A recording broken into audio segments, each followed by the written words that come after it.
नमस्कार दोस्तों, मैं शशि चंद्र वर्मा आपके अपने YouTube चैनल यस्टडी सेंटर में आपका एक बार फिर से स्वागत करता हूं।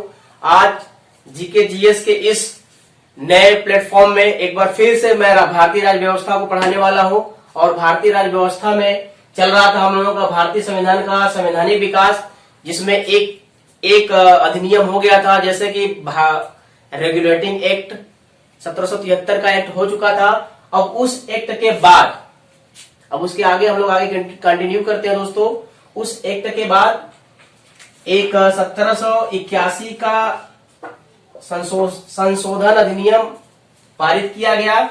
इसे पारित करने का कारण ये था कि जो 1773 का रेगुलेटिंग एक्ट था, उसमें व्याप्त दोषों को दूर करने के लिए, जो रेगुलेटिंग एक्ट 1773 का था, उसके व्याप्त दोषों को दूर करने के लिए 1781 में एक अधिनियम लाया गया, जिससे उसके दोष को दूर किया जा सके। तो मित्रों, इसमें कुछ ज्यादा विशेष नहीं है। एक ही प्रश्न पूछा जाता है कि 1773 के रेगुलेटिंग एक्ट के बाद कौन से संशोधन अधिनियम को लाया गया, तो उत्तर होगा आपका 1781 का संशोधन अधिनियम। उसके बाद दोस्तों 1781 के अधिनियम के बाद पिट्स इंडिया एक्ट 1784 लाया गया।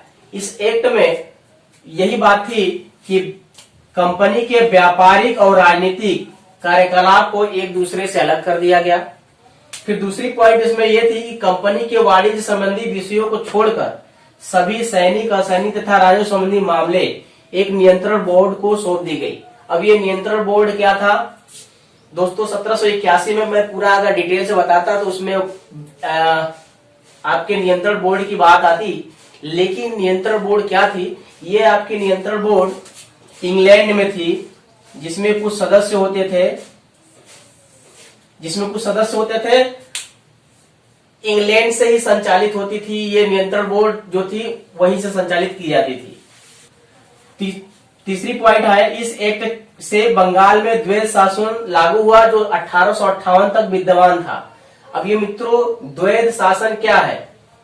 द्वैध शासन तो हो गई एक तो इंग्लैंड की, एक इंग्लैंड में जो कंट्रोल बोर्ड थी वहां पर, और दूसरा भारत में जो कंपनी थी उसकी, तो हो गई ना द्वैध शासन। यानी इंग्लैंड से संचालित हो रही है ब्रिटिश ईस्ट इंडिया कंपनी जो भारत में है, तो एक ये हो गई और एक ये हो गई, तो द्वैध शासन हो गया। चलिए दोस्तों, फिर इस एक्ट के बाद 1786 का एक चार्टर एक्ट लागू किया गया। उसके विषय में कुछ विशेष जानने की आवश्यकता नहीं है। फिर उसके बाद 1786 के बाद 1793 का चार्टर एक्ट थोड़ा इंपॉर्टेंट हो जाता है, जिसके बारे में हम लोगों को जानना होगा। तो इस 1793 के चार्टर एक्ट में जो मुख्य बातें थी वो ये थी कि कंपनी का अधिकार 20 वर्षों के लिए और बढ़ा दिया गया। ये क्या है? कंपनी का अधिकार 20 वर्षों के लिए बढ़ा दिया गया। इसका क्या मतलब हुआ? इसके कहने का मतलब ये है कि जब भारत में ईस्ट इंडिया कंपनी आई 1600 ईस्वी में, जैसा कि आप मित्रों जानते हैं, जब आई 1600 ईस्वी में, तो ये व्यापार करने के उद्देश्य से आई थी। वहां के प्रधानमंत्री प्लस उसके बाद राजा के आज्ञा से, वहां के राजा और प्रधानमंत्री के सहयोग से, मतलब 1700 ईस्वी में व्यापार करने के उद्देश्य से भारत में आई। तो वो एक निश्चित समय के लिए आई थी कि इतने साल तक हम लोग व्यापार करेंगे, उसके बाद कर देंगे। तो जब इंग्लैंड से संसद से ये पास हो गया कि आपका अधिकार 20 वर्षों के लिए और बढ़ा दिया जाता है, तो ये जाहिर हो गया कि 20 वर्षों के लिए और अब बढ़ा दिया गया उनका अधिकार। और दोस्तों 1793 का जो चार्टर्ड एक्ट था, इस एक्ट के तहत बोर्ड ऑफ कंट्रोल के पदाधिकारियों का जो वेतन था वो भारतीय कोष से मिलने लगा। यानी भारतीय कोष का मतलब यह है कि जो ईस्ट इंडिया कंपनी जितना मुनाफा कमाती थी, अब यही ईस्ट इंडिया कंपनी के लोग, यानी जो भारत में रह रहे थे अंग्रेज, यहाँ का पैसा भेजने लगे बोर्ड ऑफ कंट्रोल को। कहां पर? इंग्लैंड में। तो दोस्तों एक बार फिर से हम लोग देख लेते हैं 1793 का चार्टर्ड एक्ट के बारे में। कंपनी का अधिकार जो है 20 वर्षों के लिए बढ़ा दिया गया, और भारत में रह रहे जो ईस्ट इंडिया कंपनी थी, यहाँ का पैसा अब वहां के बोर्ड ऑफ कंट्रोल के पदाधिकारियों को वेतन दिया जाने लगा, वो भी भारतीय कोष से। इसके बाद मित्रों हम लोग आगे देखते हैं 1813 का चार्टर एक्ट।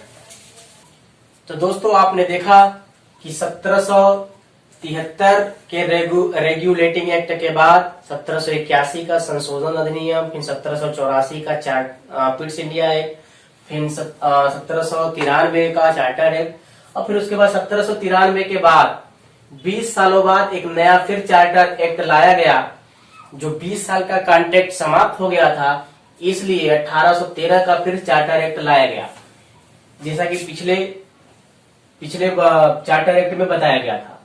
तो 1813 का चार्टर एक्ट था, इसकी जो मुख्य बातें थी दोस्तों कुछ इस प्रकार से थी, जो आपके व्हाइट बोर्ड पर लिखा है। तो आइए व्याख्या के साथ स्टार्ट करते हैं।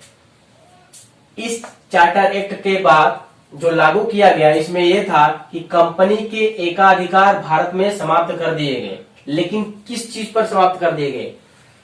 भारतीय चाय और चीन के साथ व्यापार उनका बना रहा, बाकी चीजों से उनको समाप्त कर दिया गया।